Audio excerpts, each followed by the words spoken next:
Welcome to Heather Ewing, the CR Rundown. Today, I am proud to have my guest, Debra Sever. She is the president and broker of Sever Consulting and Management Group, coming to us live from Georgia. Hi, Debra. Hey, good morning. How are you? Good. It's great to see you. Pleasure. Thank you. Nice meeting you, seeing you, and being on this. Feel very honored. Thank you. So, how are things going in Georgia? Going great. Everything is business is strong. I've got a lot of retail centers, new ones that I'm working on, getting those filled. There's not any kind of hesitation of people moving forward. People are wanting second and third locations. I'm working with a pizza place that are, looking at opening up 8 new centers, locations. So that's exciting. And so, yeah, business is really good, keeping me happy. That's great to hear. And so we've known each other for a few years, but the guests of the podcast, this is their first introduction. So tell us a little bit more about the Sever Group, how you started it, and what are different ways that you help businesses, landlords, developers. Okay, wonderful. Thank you. Yes, Sever Group, we've been around for about 10 years. I've been in the industry for 28. About 10 of those I've been on my own. Decided that, I need to break away. And so started Sever Group, moved to Georgia 17 years ago from Fort Lauderdale. So it was a big switch. I was born and raised in South Florida. Everybody knew me. I knew them. So coming up to Georgia was a little bit different. And so I didn't have a name. So I signed on with some of the bigger companies. Barry Vaness was one of them. They were great because they had the name. Right. But we had moved to a small town. And so it was, again, it was what I decided to do was to get out there and to make myself known, was to network. And I networked like crazy. I went when my subdivision had, functions and movie night, and I would have ice cream, the opening of the pool day, I would give away free ice cream. But with the exchange was I was able to put my banner up, with my company name and my picture, so name and face recognition. So trying to build my brand in a smaller town. And then I started, joining all of the different groups. I joined what is it? Just all the different groups. What is it? The chambers and that was very important. Started going to one of the things I really started doing was going to the zoning meetings because I wanted to know what was going on. What are they zoning and what are they, so what's coming in and what's new? I remember I really started taking off because I saw somebody start moving dirt and I made a phone call. I'm like, so the developer met with me. He gave me that listing, and then from that, somebody saw the sign across the street. So I got it, and then just recently I was put on the zoning board, Right. so that I can kind of sit down with them and kind of make some different changes. So just being able to network and just getting out there to be able to build my brand. And now I've got people down at the county referring people to me, like if they're calling and saying I'm looking for business or I'm looking for land, or they'll say, call Debra, she'll take good care of you. So it's been a while, but it's definitely doable, and you just got to get out there and make friends and rub shoulders with a lot of people. And I think to your point, you hit on it perfectly. Networking, for some people, that's the last thing they want to do. But I always say, if you're in sales like we are, I really see it as solving problems professionally for people, but you need to be able to talk with people and genuinely enjoy getting to know them, what they need, and also getting outside of the box like you did with the zoning and different things like that. Right. I think I've sat in on plenty of those meetings too. They're not always the most exciting, but to your point, it really allows you to do so much more for your client. And it's an essential part of brokerage. I agree completely.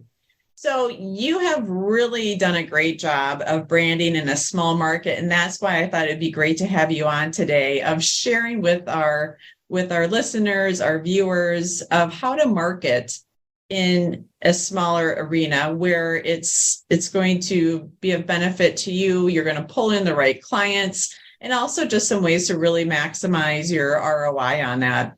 Are there any tips that you would like to highlight today, or maybe, if someone's brand new versus if someone's been in the market for a while? Right. Well, I think for the brand new people, networking is, essential.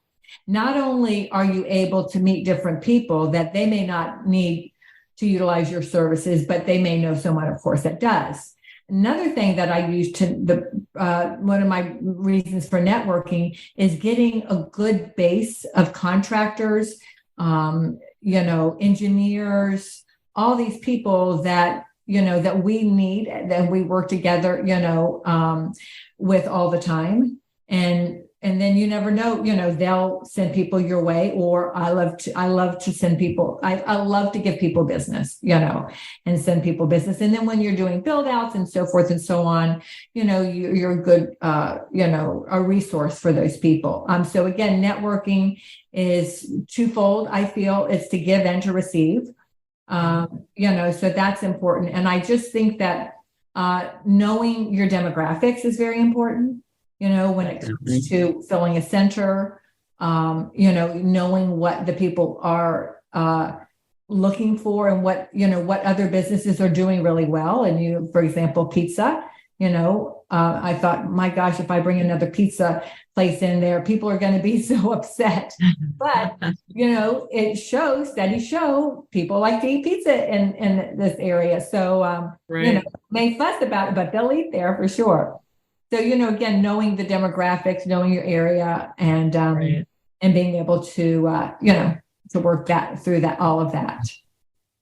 Tying into the pizza users too, that's where bringing in grocery stores, neighborhoods fight it tooth and nail, but then they're there in the convenience and the ease, So I think too, sometimes people are just, they're kind of afraid of change, what it might bring, what it could take from. But typically, there is a lot of thought, a lot of care and concern that does go into the development and planning of these different operations. So I think you can really help a community and area through that as well. Yes, definitely.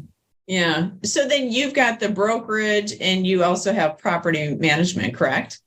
I do. So I do. My focus is retail, land, and property management. So nice. A lot of the centers that I work on, I'm there. Not only am I filling the centers, but I really love to get to know the tenants well, So if they have any problems, of course they call me. I've already got a call this morning with the rain, it's like, okay, I got you, and so I do love that interaction. A lot of people may not, but, having a super good assistant is so vital and so helpful, right? So yes, I do the retail, land, and property management. Very nice. And as you look over your career, nearly 30 years, about 10 years of ownership of your own successful firm, what's your why? What drove you to get into commercial real estate and to then later start your own firm? Oh, that's a good question. So, I got into real estate first in the residential realm, and I started by doing mail outs for a realtor who I knew who sold us the house. I had left my job to stay home with the kids. And so he was looking for somebody, maybe a stay-at-home mom, he said, to make some extra income. And I said, I got the perfect person, me. He was looking for an assistant. I said, I got the perfect person, me. And then, then I went and got my license. And then I signed up with a company, Century 21 in Fort Lauderdale. I had a high school, middle school, toddler, and newborn at the time. When I was taking my real estate test, my husband brought the baby up there so I could nurse her and eat my salad during lunch, So it wasn't easy, but I'll tell you, in that office, I was top producer for 6 consecutive years. And It's fabulous. Men would come up to me and say, how do you do it? I'm like, how don't you do it? 'Cause I'm literally, taking care of babies, at the same time. And Right. so my why was just to make that extra income, to be able to support, our family. And then it just became a passion. And to me, it's like, I love helping people. I always describe myself as like the A team. I love when a deal comes together, when the plan comes together.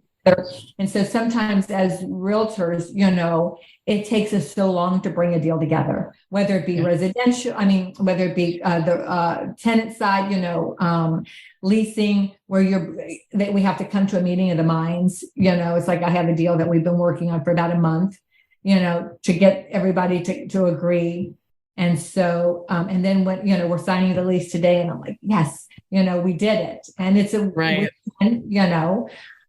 so just again, so now, right now it's been just a passion for me because I just love what I do. Which is a great reason, right? Because God knows in commercial, we have longer deal flows and also anything can and will happen, it seems like, right? Oh, I worked on one for almost a year. And right when it came down to signing, the partners broke up and it was a great deal and it didn't happen. And I thought, well, you know what? I never lost anything because I never had, you know what I'm saying? So, so, so yeah, you got to take the good with the bad. But exactly. We have more good days than bad days. All of us do. Definitely. And that ties in perfectly with mindset. So when you find yourself in some of those deals where, let's say, it's not a smooth path, what do you do? What are some tips or tricks of the trade that you've utilized over all these years to, make it a successful end result? Yeah. Good question. So what I always try to do is I always try to look into the heart and mind of that other person. Like, why are they feeling this way? Are those valid concerns? What is keeping it from? Why are we at a standstill? What can we do to move forward? And sometimes it's as simple as asking, what can we do? And I think it's just trying to understand the concerns of the other party, right? Yeah. And, to me, keeping a positive mindset is so important. I wake up every morning saying, something good is going to happen today to me and through me. So always looking at bringing value to people. You never know who you talk to that might just be having a really bad day, so you might be the sunshine that, to their day that otherwise they wouldn't have had. And so always trying to keep that positive mental attitude because, we see that, that really makes a difference, in helping people and always having a smile. Like I always see you always have a beautiful smile. So I think just smiling through life, enjoying life, enjoying helping others. And, I love Zig Ziglar. He says, if you help enough people get what they want, you're going to get what you want. So that's kind of been my mantra. Very true words. And I think to your point also about listening. And I also like that you hit on the heart and the mind, because I think frequently a lot of people, you don't get to the truest motivations or desires sometimes if you're always talking or if they're not comfortable. Right. So I think that's a really valid and crucial point that you brought up in there, which has definitely made you successful and paid off in spades. So after the big deals are done and things of that nature, how do you find time throughout the week or weekends or in the busy life to de-stress? I haven't figured that one out yet because, my hobby is working. Like now it's just my husband and myself. He's retired. We built a home. We've got this big home here and it's the two of us. He loves to watch TV. I don't watch TV much. So I come upstairs and I work, I'm like, But, I have 4 children and 7 grandchildren.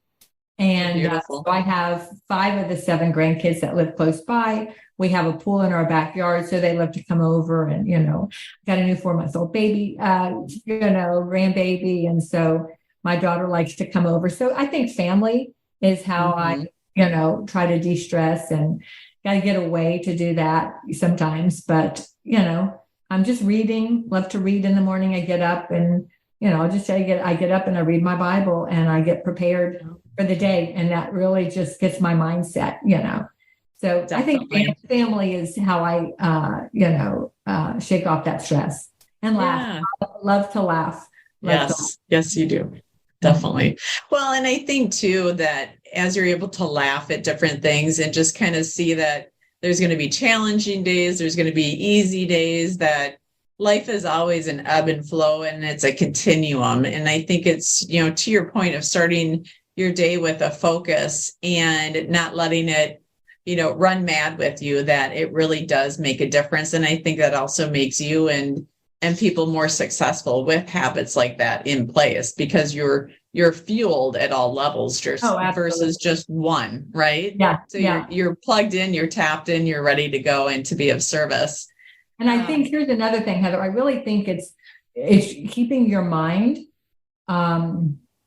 taking every thought captive, right? Because our mind can go to the negative more so than the positive, right? So I think if we just continue to and know that every day is fresh, every day is a new day. And so yesterday is gone, can't change that, can't, take care of tomorrow, but today we can. And so that's what again, it's all your mindset. Oh, definitely. And your kind of like the saying that the power is in the present, to your point. Yeah, absolutely. Because that's all you genuinely have is today. Right. Yeah. No, I agree. All right. Here's a fun one for you. Okay. So if you were to go back into a time machine 10, 20 years ago, what advice would you have given the younger Debra? Oh, didn't know this one was coming.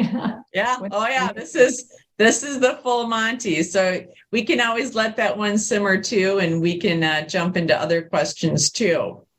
I think that there's a lot of things, as I talk about your mind, because sometimes my mind can race and can go to things. And I think if I just to live in the present, and to be able to not worry about the future.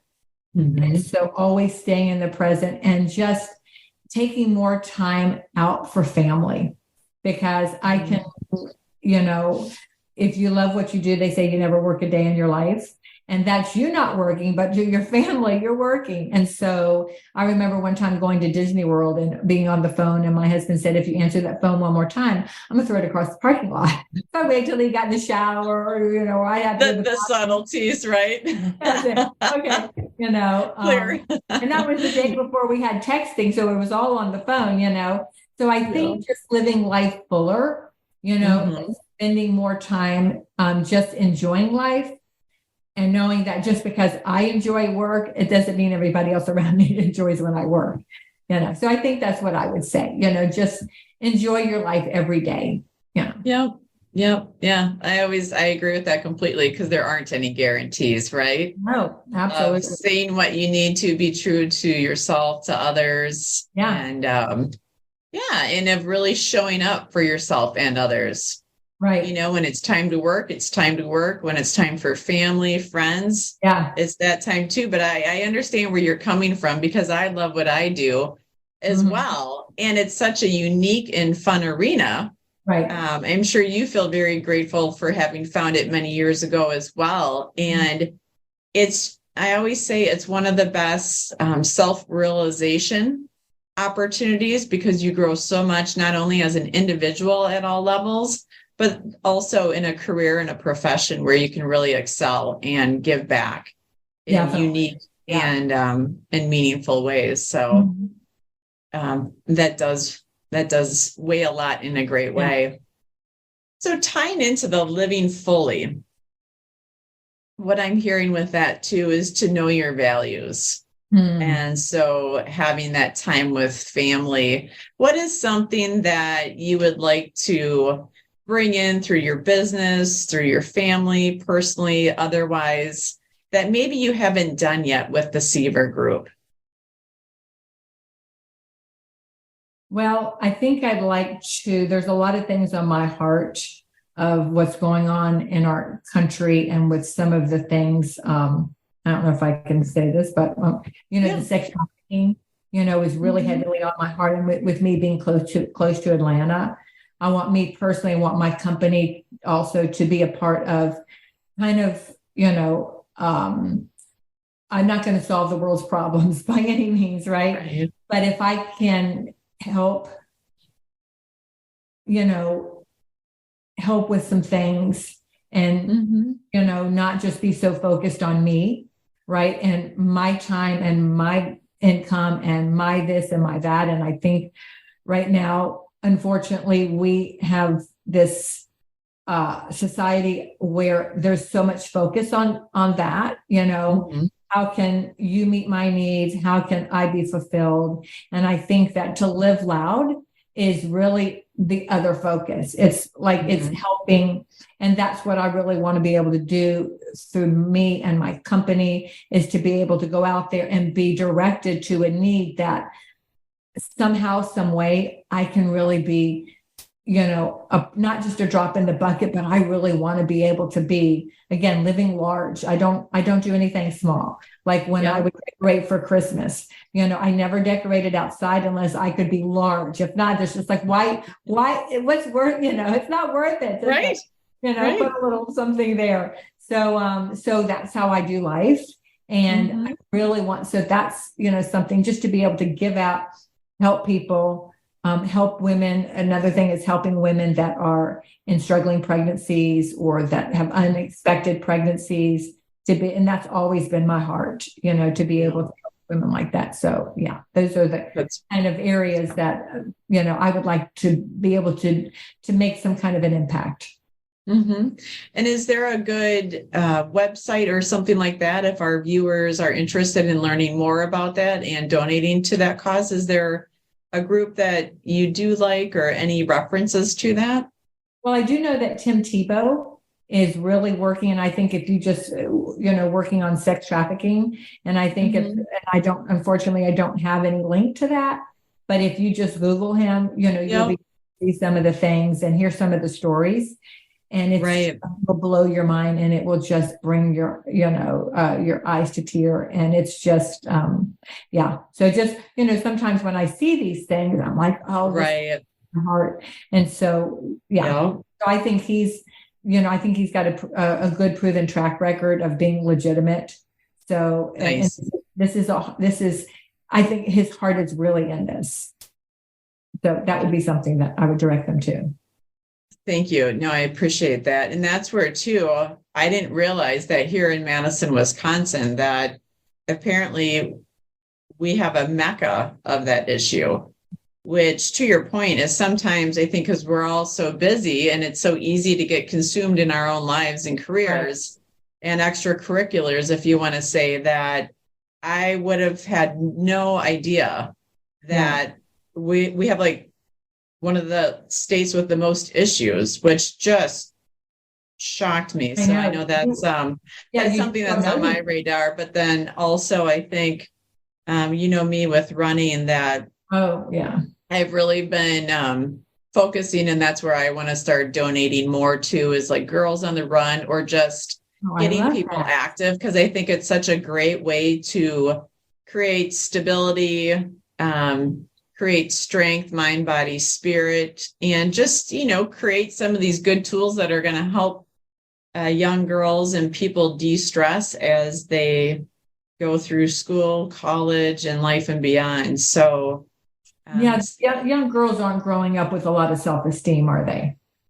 No, I always say I'm glad I grew up when I did. I know, and I think it's a common theme, right? That we're all glad we grew up when we did versus the next generation or the subsequent. But last but not least, what are some interesting deals that you want to share with us? I know you were, before we had jumped on the recording, you were talking about some of the different land deals and the topography of one state versus another. So you're really involved with the zoning, obviously brokerage, you've got the ownership and the property management. So tell us maybe about a couple deals that are on the docket right now that are exciting, or anything else that we should be aware of. Oh, sure. Yeah, thanks. So right now I do have, like, for the fourth time, we have 20 acres under contract. A couple of them had fallen apart because of the zoning change right in the middle. And so being able to go from, it's active adult is the highest and best use. And so with land, you've got to find the highest and best use and then market towards that, and went from 4 units to acre to 3 units per acre. And a lot of, we do have a national builder we're under contract with, but having to find somebody that's okay with doing a smaller deal, right? Yeah. And in my area, originally from South Florida, topography was flat, right? So a lot of states it's that way. Here in Georgia, and I'm more Northwest Georgia, so there is a lot of, sometimes we describe it as rolling topography. Right. It's awful. They got to go out and check it, but sometimes it's a little bit more rolling, and we've got some rock and so forth. So there's a lot of inland. There's so much to overcome. Sewer, making sure it's, the distance to sewer. And I say do all this stuff up front when you first get that listing, so that you know how to price it, right? Because if you've got to go, 600 to, a mile or more for sewer, that's definitely going to bring down the cost, because they're going to have to put those costs in development fees, right? So I think, figuring all of that out is important. And so I do love land. I love there's so many moving parts in land, and it's very challenging. I'm meeting with a guy today that for 15 years, I've been marketing his property on, off, Yeah. So now he's wanting to meet with me and say, hey, what can I do with this land? And so we're going to figure it out. And then, with retail, bringing in the retail and figuring out, how there can be a lot of synergy with all the different businesses, and how it can be, love to market towards a really healthy center, with the yoga and the health foods and all that. And so everybody's, but I think I'm just kind of maybe the only person that thinks that's a good idea.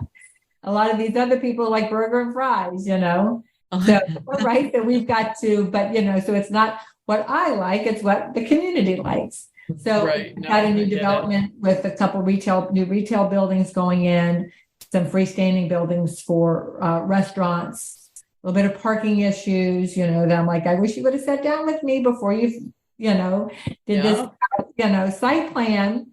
So next time they'll know. But so it's all every day. It's a little bit exciting, more exciting, and just getting out there, meeting with the tenants and bringing those deals together.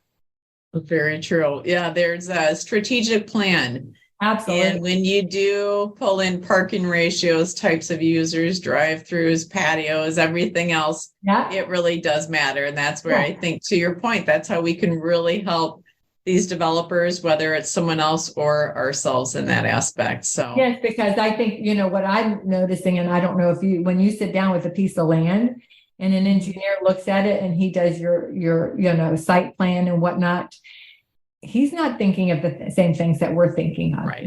What he wants to do is, whether it be a housing development or multifamily, they want to put as much, because they want to please the owner, right? Mm-hmm. So they want, or the developer, they want to put as much in there, squeeze as much in there as they can. They're like, oh, wow, look at all this square footage. But then you're like, that doesn't really work. So I think we are very valuable, I think, to these developers.